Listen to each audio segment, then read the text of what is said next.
In a closet at the back of my basement, I've been aging 2 sour beers for 20 months. A Lambic and a Flanders Red. They weren't really intended to condition for this long, but honestly, I'm a bit afraid of them. You see, both beers were brewed with a different culture of souring bugs, and if I'm not careful, those bugs could infect my entire brewery. So where can I find some actual experts to teach me how to package these?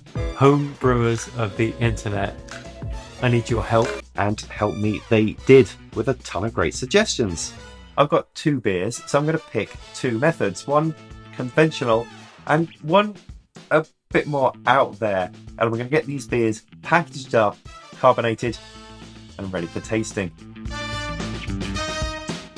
So let's start with the simple packaging method on the Lambic, which actually that's a simple beer. I brewed this one using extract.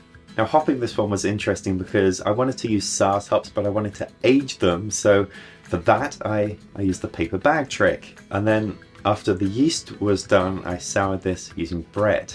Now flip top bottles, they are very convenient, but there is some concern that if you have a really carbonated beer, you could end up popping these tops off.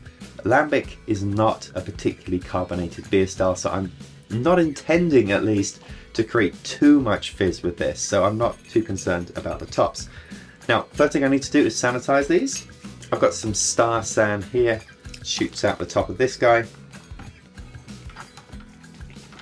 Now, the beer itself has not been cold crashed, so I'm going to basically do the cold crash when it's in the bottle. This is part of a theme, I think, of doing the minimum amount of work for this packaging. You're going to see more of that in a moment. Okay, now I have an auto siphon, which I'm going to use to get the beer out of here and into the bottles.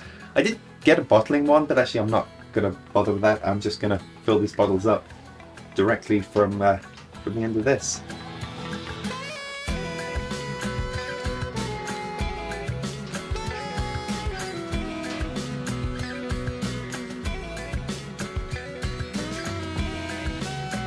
Well, 10 bomber bottles, clearly not enough. Could probably get another 10 out of that. I might siphon the rest of this into a keg, actually, just in case this doesn't work. Okay, so now we need to get these beers fizzy. I could just put yeast directly in the bottles and hope there's enough fermentable sugars left over. I'm not so sure about that. I think most of the time, the way people bottle condition is they could create kind of a sugar solution and then put that in with the yeast. I'm going to take the easy option again. Carbonation drops. I think a scientific dose of 1 per bottle should probably do the trick. Now the packaging does have some guidance on this. It says 1 for a 375 milliliter bottle, and you'd use actually 2 for a 750. But I am just going to go with 1 because this beer style is not supposed to be very fizzy. Now as for the yeast itself, you could just use like a champagne yeast, something like that. You don't really want to add a yeast that's going to add any character. What I've found is this. This is yeast specifically for cask and bottle conditioning. It's CBC1. Now the packaging does suggest that you rehydrate this before adding it to your wort or your beer. But I did see on the Lademund website that you could actually add it directly in. So that's what I'm going to do. Not really sure how much to add in, so I'm just going to pour a little bit in each one. And I'm going to keep these at room temperature for about 2 weeks to make sure the carbonation is complete, and cold crash, and then this will be ready to serve. Okay, so that is the down and dirty, easy way to get from here to here. For the second beer, the Flanders Red, I've got a bit more of an interesting solution.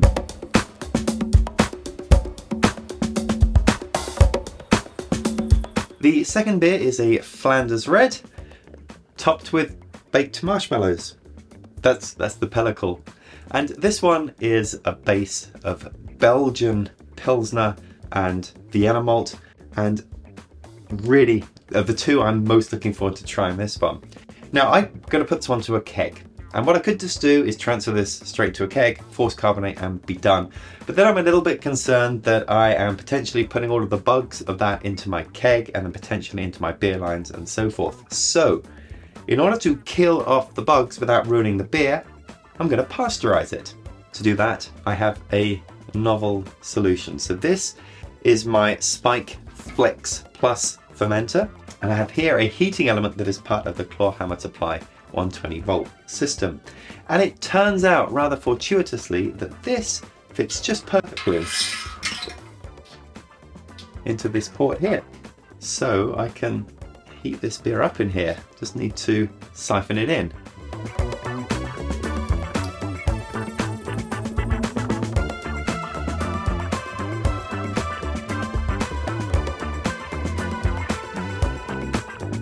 Okay, a few bits of yeast in there. Again, I didn't cold crash. I did just realize that I missed an important step, which is, although this fermenter was clean, I didn't actually sanitize it with Star San. So just as well with pasteurizing. Now there's a fair bit of oxygen exposure at the moment, and before I heat this up I want to minimize that. So I'm going to put this lid on. And then I'm going to flush this with CO2.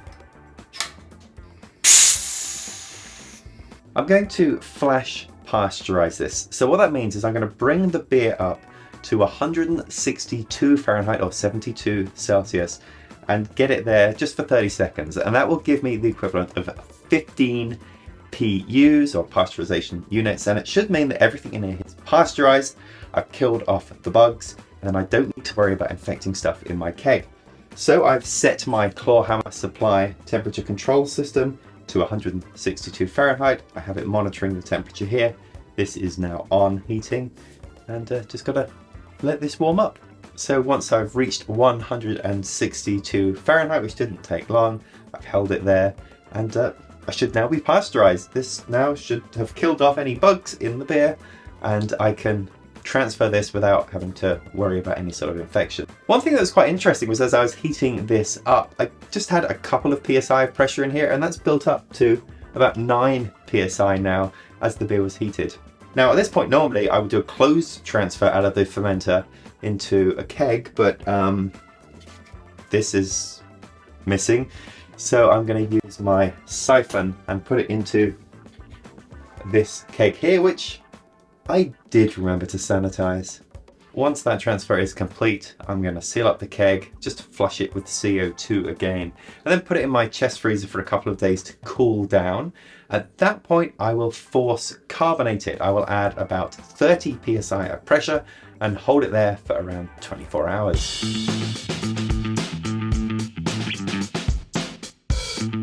New set? Yeah. We've gone from unconvincing blanket to wood to the bricks that didn't line up to anonymous grey. Yes. Different. So 2 beers. Okay. We're going to start with the Lambic first. I think when we did Lambics before, we tried fruit Lambics. Right, now this came with multiple flavours. So there's raspberry, strawberry, And peach. and peach. Woo. Okay, so just a touch of carbonation, maybe. A little bit, yeah. Almost nothing. It smells pretty good. Let's see what you get on the aroma. I'm not going to look first. Oh, yeah. Nice colour. Yeah, lovely color. I like how it's kind of like a smoky hazy. Like you can't see through it, but it has a nice light coloring to it. Yeah. One of the aromas you can get from this, it said is goatee. I'm not sure what goatee is, or horse blanket. So like farmyard animal. Yeah. No, but it's more fruity, isn't it? Not getting farmyard. Okay, I want to try it. All right, let's go for it. Taste farmyardy. It does taste farmyardy, yeah. I guess when you say farmyard, right? Like how I just said that with hay and like wheat and stuff like that. Yeah. It's a bit wheaty. This is a sour beer. Mm. But the sour bite can be there, or it can sort of fade with age. You getting much sourness? I don't think it's that sour. It has it's very subtle. It's very subtle hint of sour, but it's not like burn your taste buds off sour. I think it's quite bland. I'm a bit disappointed in the blandness of this, considering its age. The aroma is way more stronger than the actual taste of it. Yeah. But then I think when we were tasting the fruited ones, you would just get the fruitiness and nothing of really the beer. There is a bit of a wheat malt backbone to this. I agree. But there's not much sourness. There isn't any sort of complexity to the flavour. Well, I don't think that was really worth the wait, to be honest. I don't think so. I could have forgot about it for another 2 years, honestly. Yeah. But the other one, the Flanders Red. I'm interested. Yeah. Okay, let's get rid of these. Okay. Looks good. Yeah, Looks good. it looks pretty nice. It smells like chocolate bread. Yeah, it's got a bready smell to it, Really hasn't it? bready. That smells delicious. This is the most bready beer I think I have smelt throughout the whole 99 plus beers, honestly. It smells like cake. Like, it's like, yeah, Bready cake. or oatmeal. Something. Yeah. There's a lot going on.